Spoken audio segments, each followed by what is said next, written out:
Hello everyone, welcome to another episode of Pi Unboxed. This is a series where we are building clone of PDF.ai app. For users who have joined just this video, we are trying to build a web app which would take in a PDF and will be able to ask queries on top of it. So this would be around a 50 episode series and we'll be building end-to-end app which would uh, completely support every feature which PDF.ai, not completely all the feature, but I think majority of the main features which PDF.ai app supports. Yeah, so until last video, we did some playing around with few concepts and we were implementing chat prompt template and we saw that even the context of the discussions is not being maintained.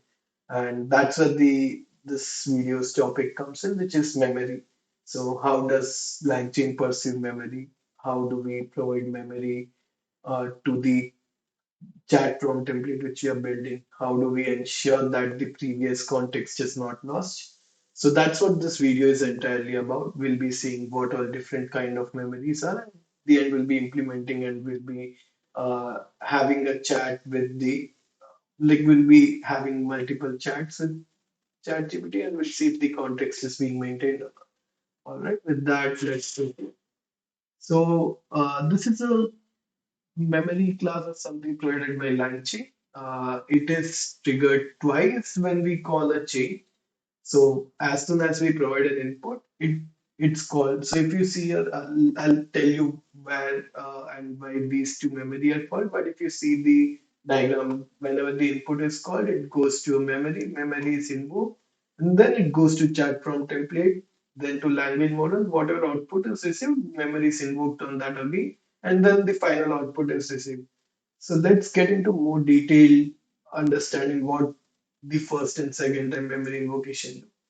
So the first time when memory is invoked, it receives the input variables and it has the ability to add additional variables. So now this is useful for different ones. So there are multiple types of memories and few of them require a few additional variables. So that's what some pre-processing is being done here before it is fetched to chat prompt template. Now once it's with the chat prompt template and it goes to language model and there is some output received for the query which we have provided. The model runs again and the output variables are being processed by the memory.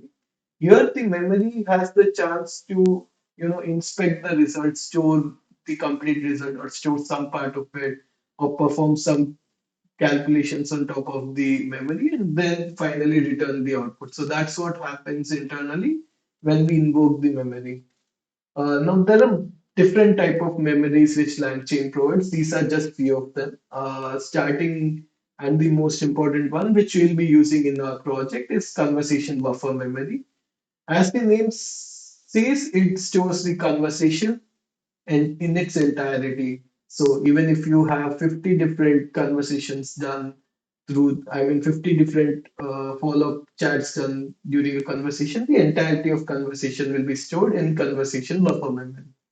Now there are different scenarios which we might have. Like if we know that we don't want to store the entire conversation, maybe we just want last 10 discussions which are happened. In that case, conversation buffer window memory is useful, wherein it stores last k query transactions. And but let's say um, so what happens is when we send the message to ChatGPT, we send the entire conversation, right?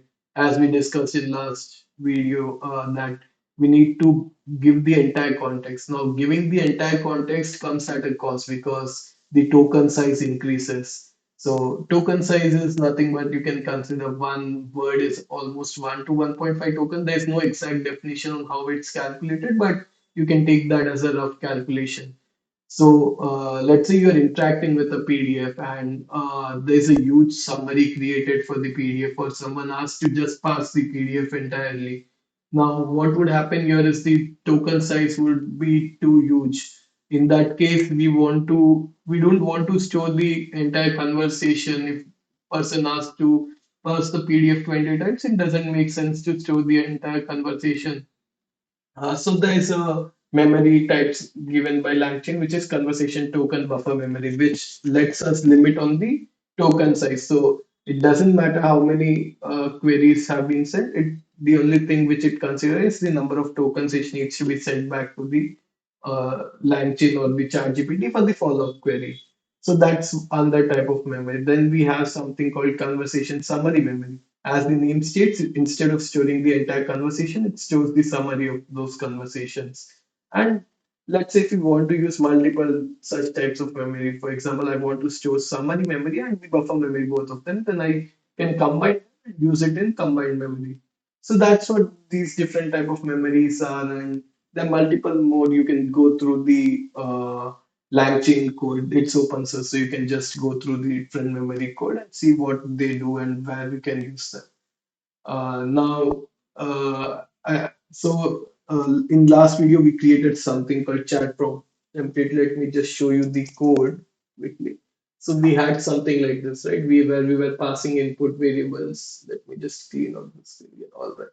So we were passing some input variable and some human message prompt template. The problem with that this was that there was no memory maintained. There was no context given. So there is another thing with chat prompt template support is giving a list of messages, which is human message and AI messages. And that's what this image talks about, that along with the human message prompt template, you can give a list of messages as well. So we'll be coding that in a few minutes and you'll get a more clear understanding of it. So now let's start with the coding actually. Let's start importing the necessary modules. First, let's import the memory. So we need to import the memory, right? One second, give me 1 minute. Doo-doo-doo. Yeah, all right. So we need to import memory. So let's import the memory conversation. So if you see the multiple options which LangChain provided, there are multiple different memories. So we need the conversation buffer memory. Now let's create an instance of this memory. Memory equal to conversation buffer memory. Oh. Now this takes a key called memory key. Let me just go through the definition of this. So if you see there are three things which it takes: human prefix, AI prefix, and memory key. These two are things which you can ignore for now. There is a variable or parameter called memory queue, which we have to pass. By default, it's history. It just means that with what variable name are we going to store this memory in its entirety. So for now, we'll keep it as a default name. We'll just keep it history. I'm just adding it here for more clear understanding. Now, there's something which we have. There's a flag which we need to set, which is return messages.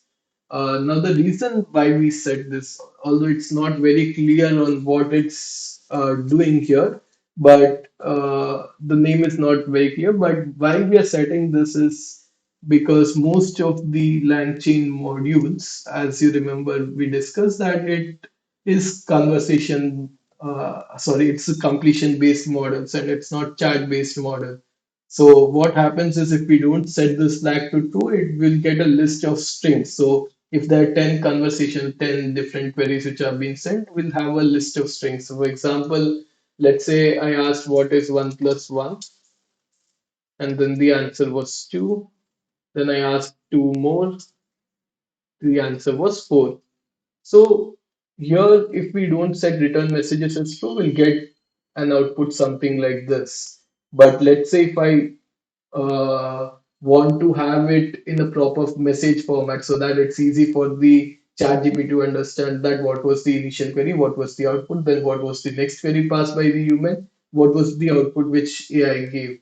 So if we want in those manner, we need to pass return messages as to what it will do is it will club them in this format. What is 1 plus 1? And then the next message would be of type AI message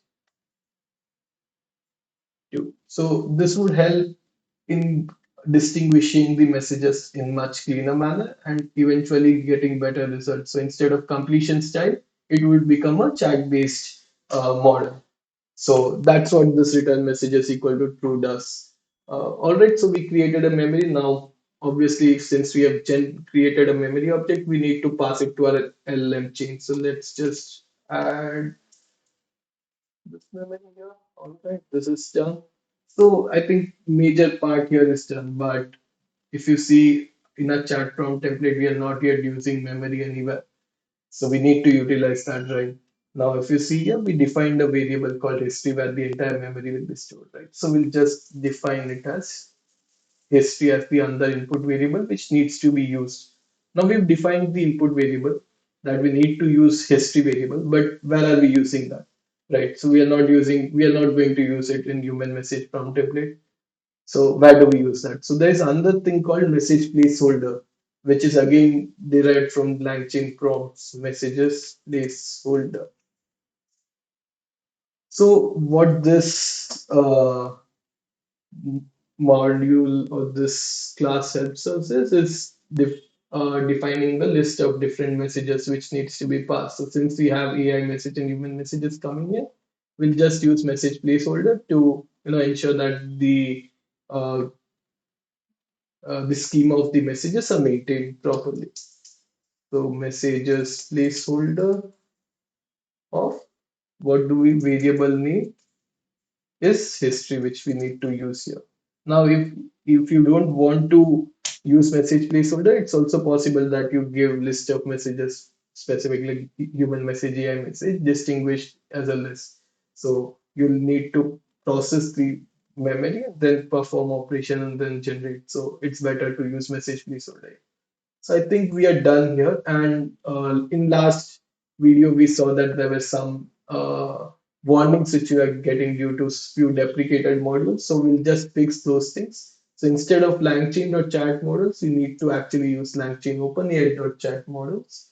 And then instead of LangChain.prompts, we need to use LangChain code.prompts.